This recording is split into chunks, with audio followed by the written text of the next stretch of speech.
Bom, pessoal, a gente concluiu então uma parte sobre a história da aviação, né?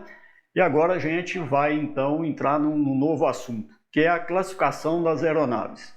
Obviamente, cabe ao engenheiro aeronáutico conhecer o tipo de produto com o qual ele vai se envolver profissionalmente.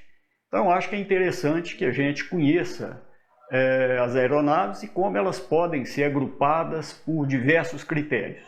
E é o que a gente vai ver, então, a partir de agora. Como é que se classificam as aeronaves, ok? Então, vamos ver primeiro que existem dois grandes grupos. Um grupo chamado de grupo das aeronaves tipo aerostato. O que vem a ser um aerostato? O nome já está nos indicando alguma coisa.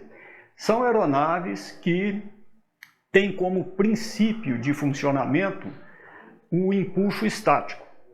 Então, como a gente já viu lá, quando falou um pouco da história da aviação, foram as aeronaves que surgiram antes de que se conhecesse a aerodinâmica, né? E então são aeronaves que dependem exclusivamente do empuxo estático para se manter na atmosfera, ok? Então, basicamente, a gente tem os balões, que foram os primeiros artefatos, né, desses aerostatos, e a gente tem também os dirigíveis. O que seria a diferença entre os balões e os dirigíveis? Bom, no caso dos balões, eles se deslocam exclusivamente com a atmosfera e não na atmosfera. A gente já havia comentado um pouco sobre isso quando falou de história, né? Como funcionam os balões. Vamos só dar uma recordada nisso. Bom, gente, como a gente comentou, né, quando falou da história, os balões surgiram da seguinte ideia. A gente tem um invólucro, né? Esse invólucro pode ser preenchido com um gás, ok? Inicialmente, o que se usou foi o próprio ar, né? Se eu quero gerar um empuxo, é preciso que a densidade do ar no interior do balão seja menor do que a densidade da atmosfera circundante. E isso era feito, então, com a presença de um queimador que aquecia o ar, ok? E, então, a gente tinha uma cesta pendurada nesse balão, né? Na realidade, ela ficava um pouco mais abaixo, alguma coisa assim, ó. E então, com o ar aquecido, eu consegui o empuxo. Bom, para que essa aeronave tivesse um peso baixo, o formato escolhido foi a esfera, muito adequado. Por quê? A esfera tem uma geometria que permite que eu abrace o maior volume usando a menor área possível para isso, ok? Só que a esfera tem um inconveniente. Se eu exponho uma esfera a um escoamento,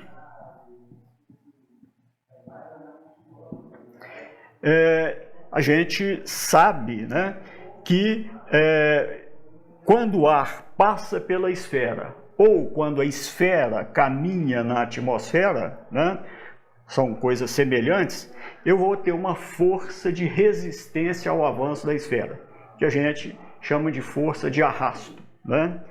E essa força de arrasto, ela depende da geometria do corpo que está sendo atravessado pelo escoamento, ok? No caso de uma esfera, o coeficiente de arrasto, que é um dos parâmetros utilizados na fórmula que eu utilizo para calcular o arrasto, né? Esse coeficiente de arrasto é bastante alto, né? Tipicamente, o coeficiente de arrasto de uma esfera é alguma coisa entre 0,5 a 0,7. Esse coeficiente é um coeficiente adimensional. A gente vai ter oportunidade de falar nisso mais à frente, ok? Isso significa dizer que quando eu vou calcular a força, né, de arrasto envolvendo uma esfera, essa força de arrasto vai ser dada pela seguinte expressão: meio de ρ V2 SCD, ok? Onde o ρ é a densidade do ar, né?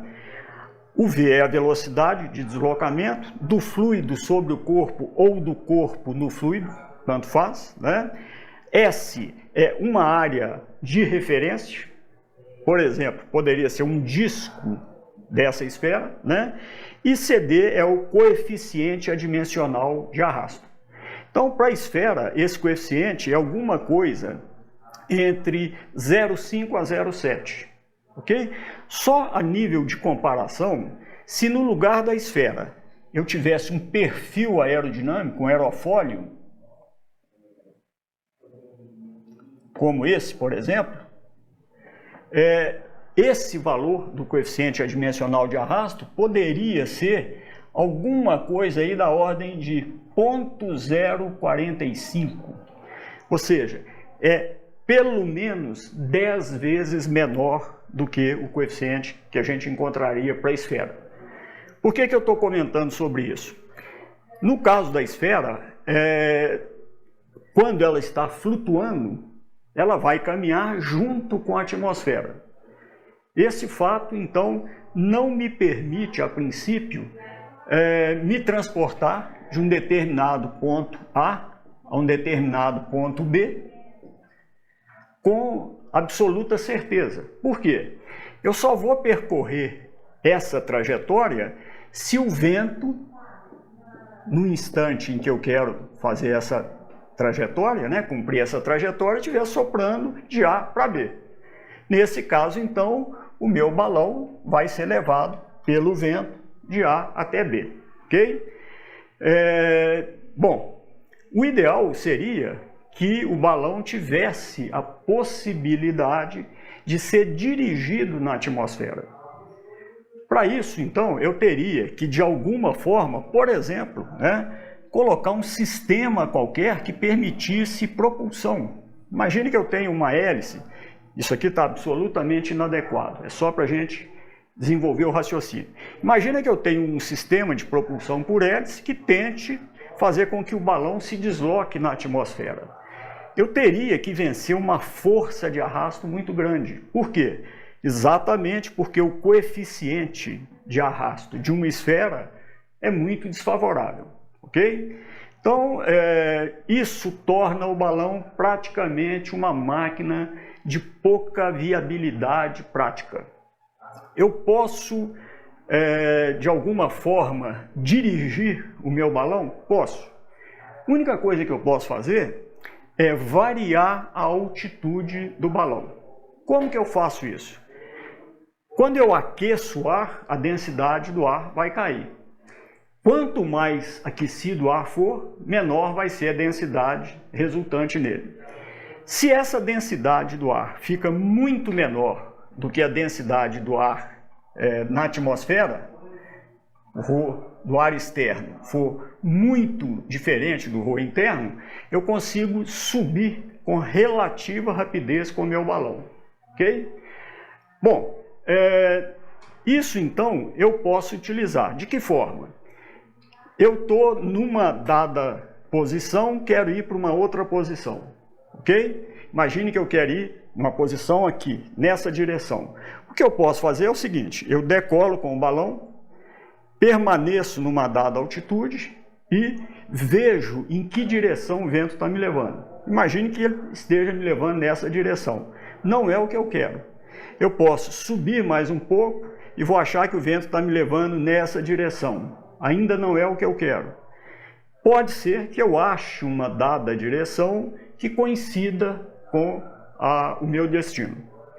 Obviamente, não há uma garantia de que sempre eu vou conseguir cumprir uma trajetória. Isso justifica a baixa utilização do balão como meio de transporte, vamos chamar assim, prático.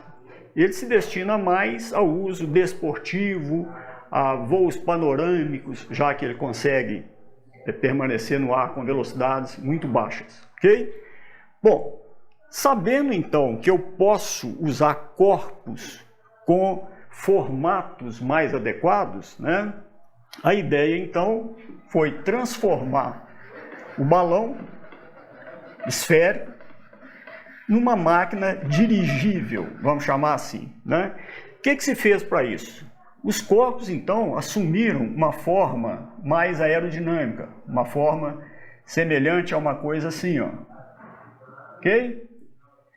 Continuavam preenchidos com gás, só que agora, para que esse formato efetivamente, né, tivesse um bom rendimento, ele é completamente fechado. Então, já não fazia mais sentido o ar quente, eu não teria como fazer isso aqui, né?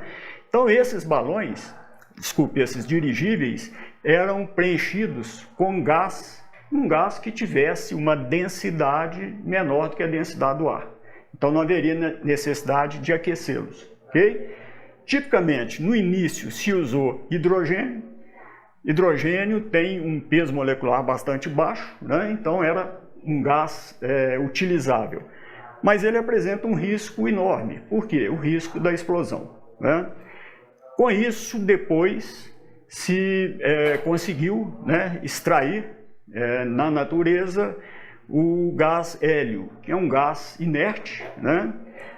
Portanto, absolutamente isento de riscos, mas um gás de difícil obtenção e, por consequência, um gás caro, ok?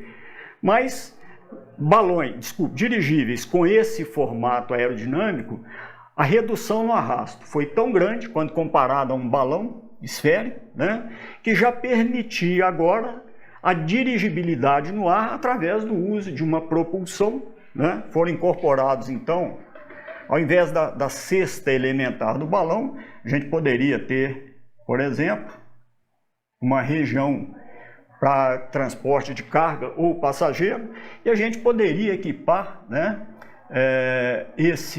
essa aeronave com sistemas de propulsão, né, mais de um, ok?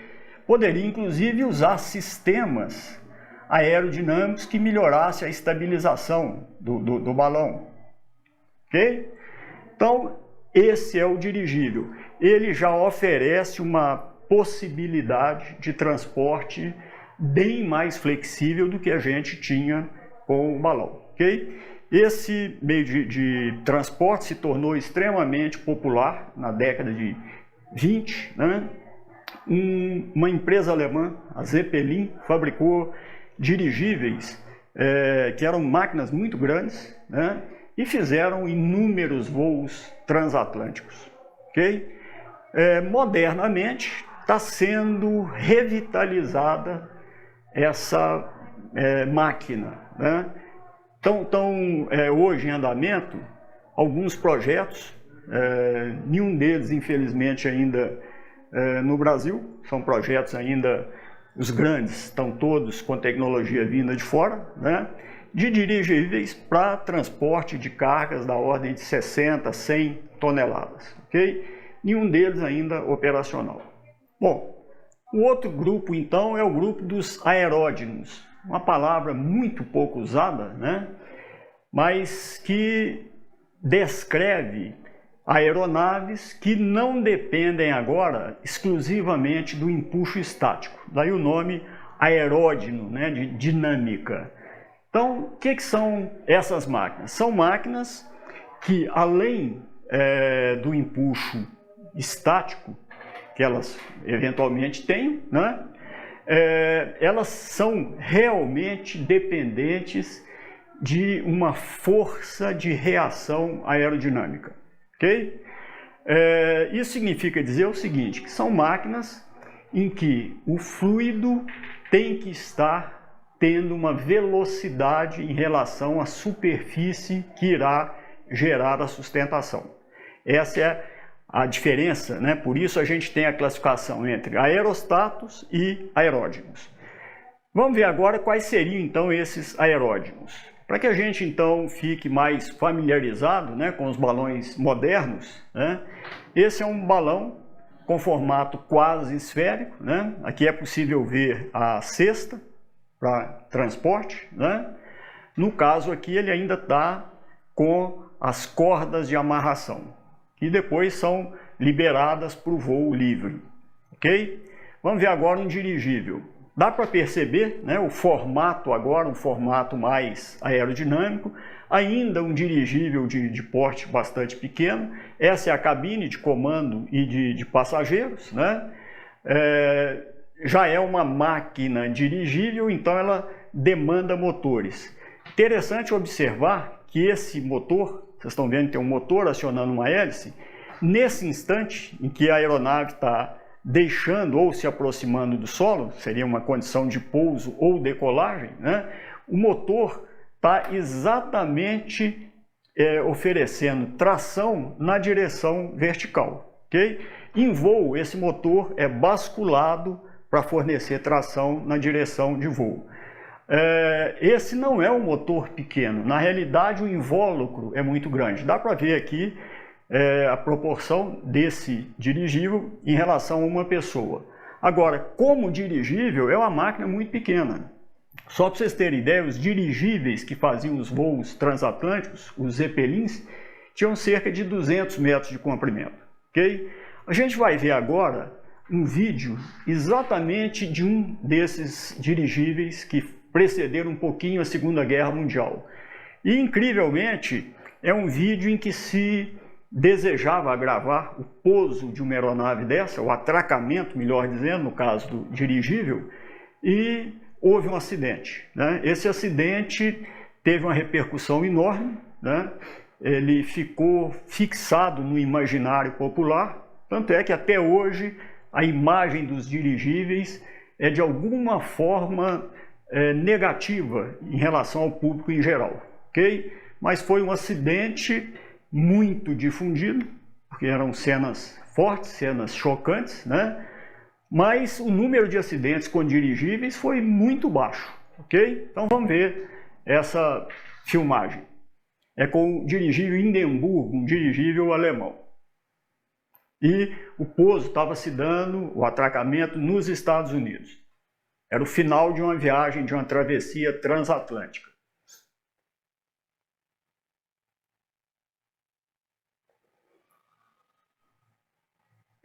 Obviamente, nessa época, a televisão não existia, né? Havia um cinegrafista gravando as imagens, mas, por emissão de uma emissora de rádio, estava sendo transmitido esse atracamento, né? E isso gerou uma comoção enorme, porque o radialista foi surpreendido por essas cenas, né? E descreveu, através do rádio, o que estava acontecendo. Isso chocou, né, a população. Apesar dessas cenas terríveis, houve vários sobreviventes nesse acidente, ok? Mas os dirigíveis nunca mais recuperaram a imagem de uma aeronave segura. Ficaram impactados por isso. Bom, sob a designação, agora eu estou chamando de aeronaves, me referindo basicamente aos aeródromos, né? Os balões e dirigíveis têm pouca divulgação no meio aeronáutico hoje em dia, ok? Então vamos agora ver quais que seriam os aeródromos. Que tipo de aeronaves seriam essas? Então vamos lá ver. Seriam, por exemplo, os aviões. Vamos dar uma olhada em qual é o princípio básico de um avião. Num avião, como acontece o voo? Basicamente, a gente teria o seguinte esquema para um avião.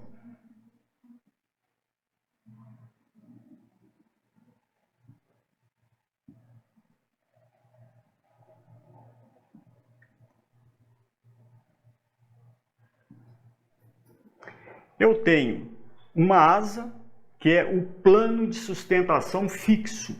A asa, ela se mantém, né, numa posição fixa. O escoamento do ar, então, vai se dar sobre essa asa, ok? Isso, então, vai permitir que apareça uma força que a gente chama de força de sustentação. Normalmente, a gente identifica pela letra L da palavra inglesa lift, ok? Bom, essa sustentação é que vai ser responsável por se contrapor ao peso, W de weight. Então, do ponto de vista de forças verticais, basicamente eu vou ter uma componente de sustentação se opondo ao peso, ok? Mas a gente sabe que no caso de máquinas aerodinâmicas, é preciso que haja movimento relativo entre o ar, ou o fluido, né, e a superfície. Então é preciso que a aeronave percorra a atmosfera com uma dada velocidade. Só que a passagem da asa pela atmosfera, ela vai gerar uma força contrária ao voo. É uma força que tende a segurar a aeronave, que a gente chama de D, ou de arrasto, drag em inglês, ok? E como eu vou fazer então para vencer esse arrasto? Eu preciso de um sistema propulsor, aqui no caso, estou supondo um avião a hélice, com o motor acionando uma hélice. Essa hélice vai gerar uma força de tração. Então, quando o avião está voando reto, horizontal, sem aceleração, a velocidade constante, né, existe um equilíbrio entre os valores da sustentação, do arrasto, da tração, da sustentação, do peso, da tração e do arrasto, ok? Essa é uma figura bastante simplificada do que realmente acontece, ok? Eu não estou me preocupando aqui com a posição em que essas forças vão estar atuando, que eventualmente vão gerar momentos. Isso a gente vai ver mais à frente. Mas em princípio, então, o que é o avião? É uma aeronave que usa um plano de sustentação fixo para gerar a sustentação e um elemento de propulsão, ok? Esse é um tipo de aeronave. Teria condição da gente ter outro tipo de aeronave utilizando um princípio semelhante, um princípio aerodinâmico? Sim. Então vamos ver qual que seria a próxima. A gente pode ter uma máquina com um comportamento diferente. É uma máquina que se utiliza de um princípio aerodinâmico, mas em tudo diferente do avião, que seria o helicóptero. Como que funcionaria então esse outro tipo de aeronave? Vamos dar uma olhada aqui. Bom, resumindo o que a gente falou anteriormente, no caso do avião, o que a gente observou? Eu tenho um plano fixo para gerar sustentação. E tem um sistema propulsor que vai gerar a minha tração, ok? No caso do helicóptero, o plano não é mais um plano fixo. Então, quando a gente fala em helicóptero, a grande diferença, o plano capaz de gerar sustentação é um plano rotativo, ou asa rotativa, ok? E esse plano de sustentação rotativo também gera tanto a sustentação quanto a tração. Então, nesse caso, um dispositivo aerodinâmico único gera sustentação e gera tração, ok? Como é que isso é feito? Vamos dar uma olhada então. No caso então do helicóptero, eu preciso que a asa se mova para gerar a sustentação, né? Então, em vez de uma asa fixa, né, numa aeronave, imaginando aqui assim, ó, teria uma asa, né? Essa asa é fixa, tá aqui assim a aeronave.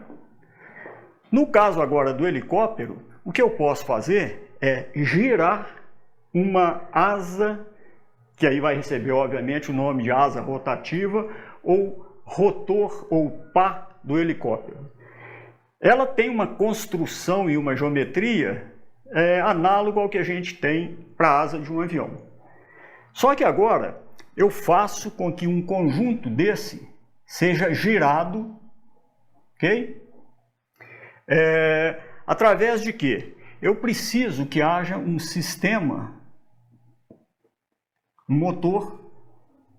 Esse motor vai fornecer torque a um eixo e esse eixo vai gerar um conjunto de pás, então, ok? Se eu tivesse numa vista de cima, né, eu teria aqui assim, ó, a cabeça do rotor e teria então as pás como uma figura mais ou menos assim, ok? Olhando de cima. Numa vista lateral, a gente teria isso aqui. Bom, quando essas pás giram, elas vão ser capazes também de produzir sustentação, ok? Então, eu vou incorporar, né, uma cabine ao meu helicóptero, né? Só que agora a gente tem que observar algumas diferenças. Primeira delas, quando eu uso o meu motor, eu forneço torque para acionar as pás, ok? Se eu estou produzindo um torque, né, capaz de acionar as pás, existe um torque resistivo a isso, ok? Quando a pá gira no ar, né, ela vai gerar sustentação, mas ela vai tentar ser frenada, ok? Ou seja, na pá, né, de modo semelhante à asa do avião, eu tinha lá sustentação, mas tinha também arrasto, ok? No caso da pá girando, a mesma situação, né? Então é preciso torque suficiente para vencer essa força de arrasto, ok? Bom, qual é a implicação disso para o helicóptero? A seguinte, se você, por exemplo, tentar reter um motor elétrico na sua mão, quando você aciona o motor, você vai sentir uma reação na sua mão, né? O torque gerado pelo motor, ele vai produzir no apoio dele, que no caso seria a sua mão, uma rotação em sentido oposto. A mesma coisa acontece nessa situação. Isso significa dizer que, em princípio, ao acionar as pás do rotor do helicóptero, a tendência natural da fuselagem do helicóptero seria girar na direção oposta, ok? Como um torque reativo, né? O que invalidaria a máquina. Então, o que a gente pode fazer? Eu posso dotar essa minha máquina de um outro conjunto de rotores, ok? Que é o chamado rotor de cauda, né? Esse rotor de cauda aqui, ó, ele está no plano vertical, ao contrário do rotor principal, ok? Qual é a função dele? Eu posso variar. Ele também vai gerar forças que aqui seria inadequado chamar de forças de sustentação, mas ele vai gerar forças nesse plano, saindo do quadro ou entrando no quadro. Eu posso modificar o ângulo com que essas pás ferem o ar, de modo a variar o valor dessa força, ok?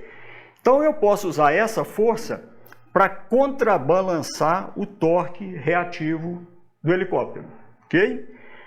Com isso eu consigo manter a direção de voo desejada. Bom, qual é a grande vantagem do helicóptero? Vocês estão vendo o seguinte, no avião eu só vou conseguir uma sustentação, né, que se opõe ao peso se o avião tiver uma velocidade na atmosfera, ok? Como que eu vou fazer então para decolar? Eu, na decolagem, tenho que correr sobre uma pista, né, até que o avião atinja uma velocidade em que a sustentação seja capaz de suplantar o peso, ok? Então, na hora de decolar, eu preciso de uma distância relativamente grande. E no caso do helicóptero? Aí não. Por quê? Mesmo com a máquina parada em relação ao solo, imagine que eu estou parado aqui em relação ao solo, né? Eu posso acionar esse conjunto e gerar uma sustentação maior do que o peso. E nesse caso eu subo verticalmente com essa máquina, ok? Isso torna o helicóptero extremamente versátil. A máquina pode pairar no ar, ok? isso tem uma utilidade enorme. Imagine que você pode, por exemplo, transportar uma pessoa adoentada de um local inacessível, que você só vai ter acesso chegando de helicóptero, e levar, conduzir até um centro hospitalar, numa área urbana, e fazer o pouso no heliponto desse centro hospitalar, né? Tem inúmeras aplicações essa capacidade do voo com decolagem vertical, pouso vertical e o próprio fato de pairar no ar, ok? Bom, uma coisa interessante, nós vamos ver isso mais à frente, eu posso variar a posição em que esse disco do rotor está girando, ok? Vamos imaginar que eu gire esse meu conjunto e que ele assuma essa posição e não mais essa. Isso significa dizer o seguinte, que as forças aerodinâmicas que integradas, né, estariam com essa resultante aqui, ó, que seria o mesmo L, semelhante ao do avião, que estaria se opondo ao peso do helicóptero, tá ok? Agora, então, essa força que eu estava chamando aqui de L, de sustentação, né, ela vai acompanhar o giro do disco. Então eu vou ter uma força aqui agora, ó. Vamos chamar essa força de uma força F, ok? Gerada aerodinamicamente, continua a mesma situação. Eu simplesmente mudei a direção em que essa força aponta. Bom, se eu observar agora essa força F, eu posso ver o seguinte, ela tem uma componente vertical. Essa componente vertical vai continuar se opondo ao peso. Ok? E eu tenho agora uma componente na direção desejada do voo, equivaleria a ter uma tração para o meu voo. Então vocês estão observando o seguinte, que agora o plano rotativo ele é capaz de gerar tanto a sustentação quanto a tração. E uma coisa mais surpreendente, eu poderia inclinar esses rotores, o disco do rotor, para cá, na direção oposta. Nesse caso, o que aconteceria? A sustentação permaneceria, né, anulando a força do peso, mas apareceria uma tração para trás. Ou seja, o helicóptero pode, inclusive, voar no que eu chamaria de um voo de ré. Okay? Isso torna a manobrabilidade de uma máquina dessa totalmente diferente de qualquer coisa que eu pudesse obter com um avião convencional, né? E é isso que permite, então, que ele opere, né, em condições que o avião não pode operar. Agora, essa série de mecanismos de artifícios acabam produzindo um efeito nesse tipo de aeronave. Primeiro, custo. São normalmente aeronaves de maior custo quando comparadas a um avião de asa fixa, com a mesma capacidade, por exemplo, de transporte de pessoas ou de carga, seja o que for. Outra coisa, são máquinas que normalmente têm um desempenho para voos em velocidade alta significativamente menor do que o desempenho de uma aeronave de asa fixa. Para a mesma potência, vamos chamar assim, né? Eu consigo voar em cruzeiro carregando a mesma carga, a mesma massa, de modo muito mais eficiente no avião do que no helicóptero. Então é aquela história de sempre da engenharia. Eu tenho um preço a pagar, que é a redução na eficiência, para obter uma maior versatilidade no voo. Ok? Bom, vamos ver então um outro tipo de máquina de funcionamento aerodinâmico. Uma terceira máquina também com funcionamento aerodinâmico seria o autogiro, né? O que vem a ser um autogiro? A gente viu que aviões e helicópteros têm princípios de funcionamento aerodinâmico diferentes que conferem a eles características de voo diferentes. Tanto o avião quanto o helicóptero têm vantagens, mas tem desvantagens também. Quando situações dessas ocorrem na engenharia, há sempre uma tentativa de uma máquina híbrida, né, que possa, de alguma forma, ter as vantagens das duas configurações alternativas a ela. obviamente que as desvantagens também vão estar presentes nessa máquina, ok? Vamos dar uma olhada então ali no quadro, como é que seria o funcionamento de um autogiro. O que a gente vai fazer aqui agora para mostrar o que é um autogiro, nós vamos modificar esse avião nosso, né? Então, por exemplo, no autogiro, ao contrário do avião, eu não vou ter um plano de sustentação fixo. Eu não tenho uma asa como a asa do avião, ok? Eu vou pegar o plano de sustentação igual ao do helicóptero. Então, nessa máquina agora, eu teria aqui, ó, um rotor, ok?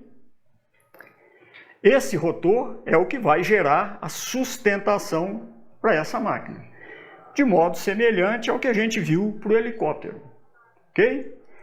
Só que agora, no autogiro, esse rotor não tem um motor associado a ele. Ele não tem esse motor. Esse rotor gira livremente. Esse eixo sustenta o rotor e ele gira livremente. Bom, se ele gira livremente, o que vai fazer com que ele gire então? Fica essa questão.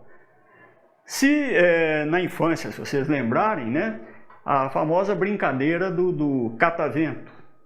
Se eu pegar um rotor, né, e fizer um movimento de translação com ele na atmosfera, ele começa a ser impulsionado pela própria atmosfera. Ou seja, o que vai fazer o rotor girar é o fato de eu estar com ele em velocidade em relação à atmosfera, ok? Aí agora vem uma pergunta. Se é assim, né, quando essa minha máquina agora não é mais nem o avião, nem o helicóptero, é o autogiro.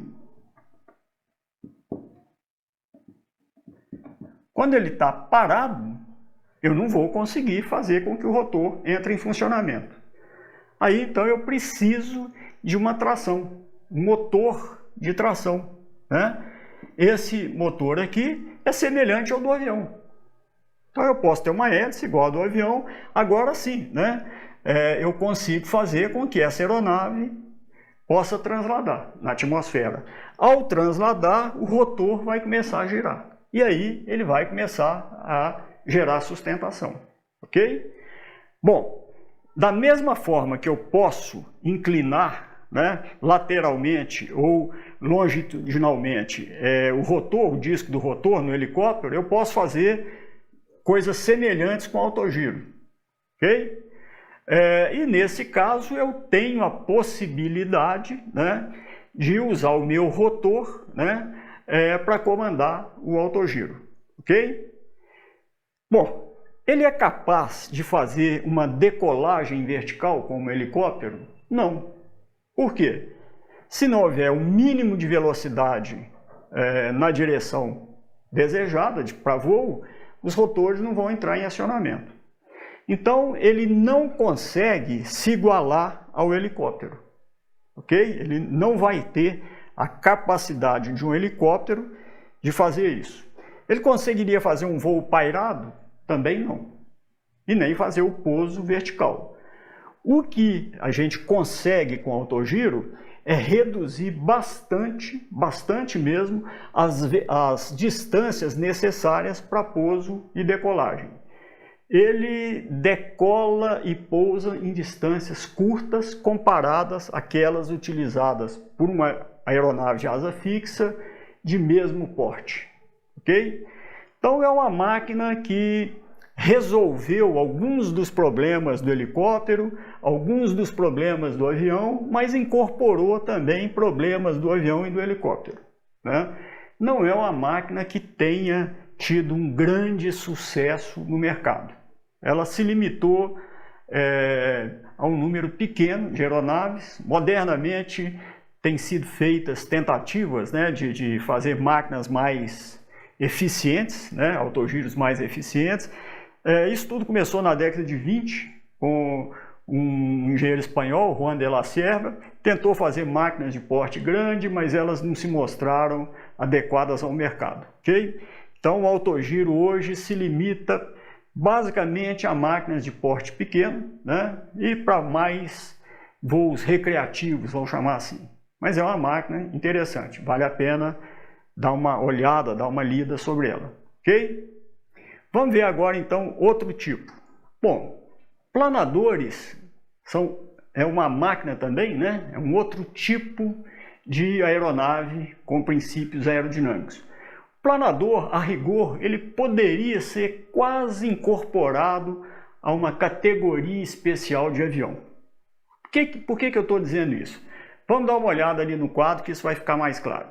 Na aeronave convencional, no avião convencional, o que a gente tinha? A gente tinha o plano de sustentação, a asa fixa, gerando a sustentação para se opor ao peso, e o sistema de motor gerando tração para se opor ao arrasto, né?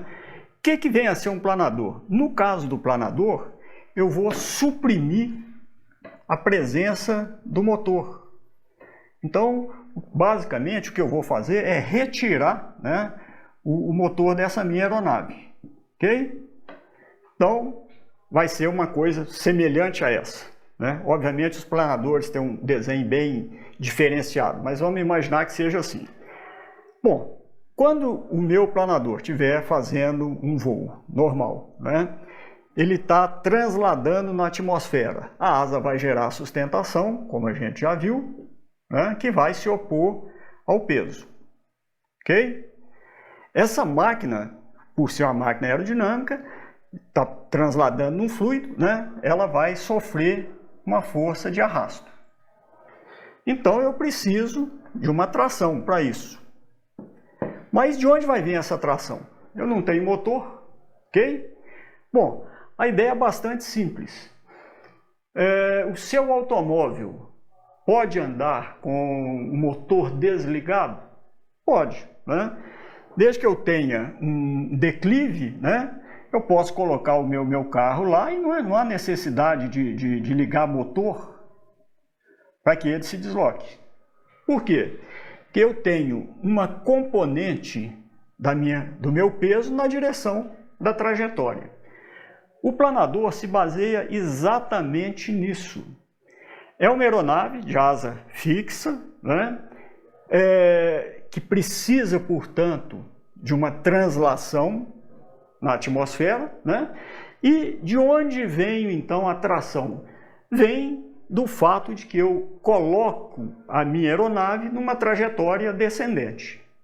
Então, quando eu estou numa trajetória descendente com o planador, o próprio peso do planador, né, vai estar acelerando ou criando uma força, né, propulsora para frente. Bom, vocês vão, obviamente, me perguntar o seguinte, mas eu já vi planadores subindo, né, sem os motores. Isso é muito fácil da gente entender. A atmosfera não é estática. Dificilmente você tem uma condição de atmosfera absolutamente estática. A atmosfera está sempre se movimentando, né? Tem efeitos convectivos muito fortes. Então, é comum que hajam ventos ascendentes, ok? Esses ventos ascendentes, por exemplo, se você estiver próximo a um incêndio florestal, coisa meio trágica, né? Você sabe que aqui você tem correntes de ar aquecido, a gente já viu lá quando falou dos balões, subindo na atmosfera, ok? Então, imagine o seguinte, esses ventos têm uma velocidade, por exemplo, velocidade do vento, né? Vamos imaginar aí uma velocidade relativamente forte aqui na vertical, de 3 metros por segundo, ok? Se o meu planador tiver com uma velocidade de descida, né, de 2 metros por segundo, isso significa dizer o seguinte, que na massa de ar eu estou descendo 2 metros a cada segundo, mas a massa de ar está subindo em relação à Terra 3 metros por segundo. Então, eu vou estar, na realidade, subindo. Mas a minha trajetória na atmosfera tem que ser descendente, ok? Senão, eu não vou obter essa tração. Então, basicamente, o que a gente faz num voo de planador, num voo planado, é exatamente isso. Vale um comentário aqui, quando eu tenho, de novo, vamos voltar lá no avião. Tá fácil, ó, já voltamos nele. Quando eu tenho um avião e por um motivo qualquer existe uma pane em que eu perca a potência, isso não significa que o avião vai cair abruptamente, de forma nenhuma. Os aviões têm a capacidade de fazer um voo planado, como a gente comentou aqui para os helicópteros. Desde que haja uma região, né, abaixo de onde eu estou, numa emergência, que me permita fazer um pouso, esse pouso pode ser seguro. Ok? Então, fica essa informação aí. Vamos olhar então agora mais um tipo de máquina com funcionamento aerodinâmico. Existe também uma outra alternativa, né, a última que a gente vai descrever, de voos de máquinas voadoras com princípio de funcionamento aerodinâmico. São chamados convertiplanos, né? O que deveria ser um convertiplano? A gente comentou que os aviões têm planos de sustentação fixa, os helicópteros têm planos de sustentação rotativa, por exemplo, né? A ideia do convertiplano é manter as características de capacidade operacional semelhante ao helicóptero, com pouso e decolagem vertical, mas uma eficiência em cruzeiro semelhante à do avião, né? É uma proposta completamente diferente do autogiro, e a gente vai ver o porquê. Na realidade, a ideia do convertiplano é a seguinte: imagine que seja realmente um avião convencional, com um motor colocado na semi-asa do avião. Cada semi-asa tem um motor, ok? Se fosse um avião convencional, esse motor seria usado naturalmente para tracionar a aeronave, ok?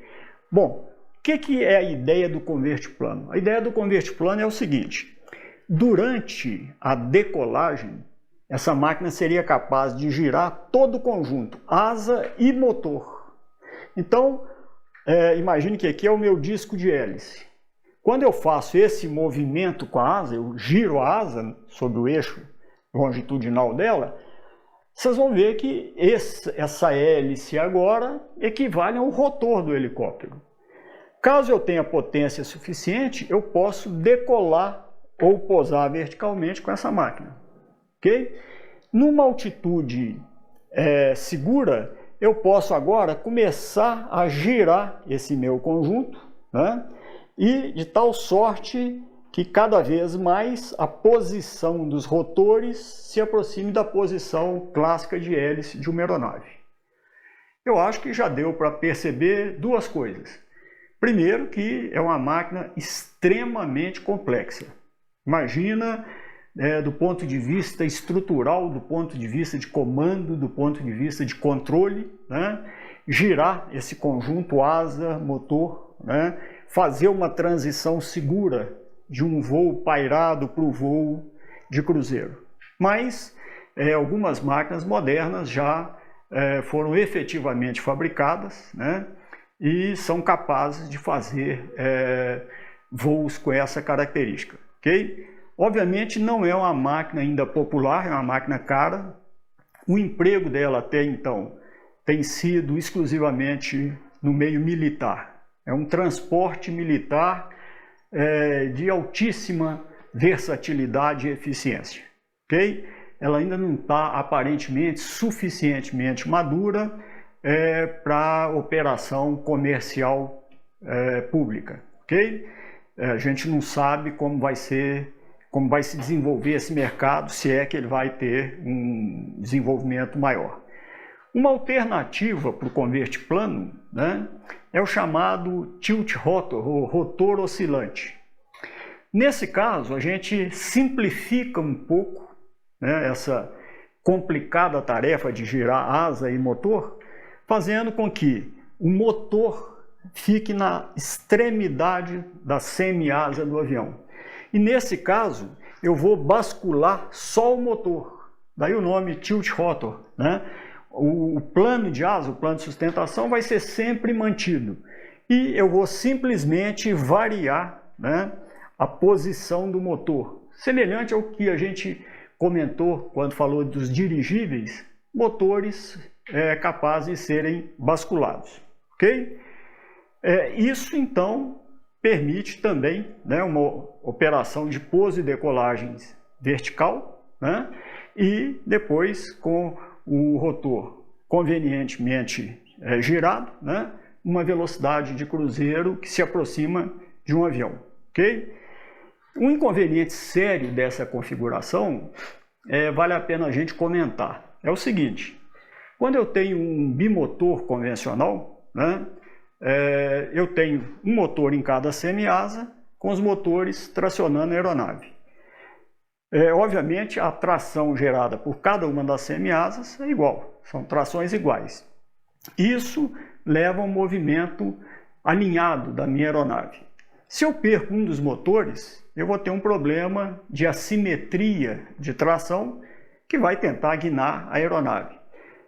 Eu posso usar meu leme direcional para contrabalançar esse efeito e prosseguir num voo até um pouso seguro. Okay? Agora imagine a situação de um converte plano ou de um tilt rotor. Né? Se numa decolagem eu perco potência num dos rotores, não há nada que me permitisse, em princípio, controlar essa rotação. Isso implicaria num acidente seríssimo. Okay? O que a gente pode fazer, e é o que é feito, né, é fazer com que o torque dos dois motores sejam de alguma forma interligados. Então, quando eu perco um dos motores, eu não perco completamente a potência, ou melhor dizendo, o torque disponível nos rotores.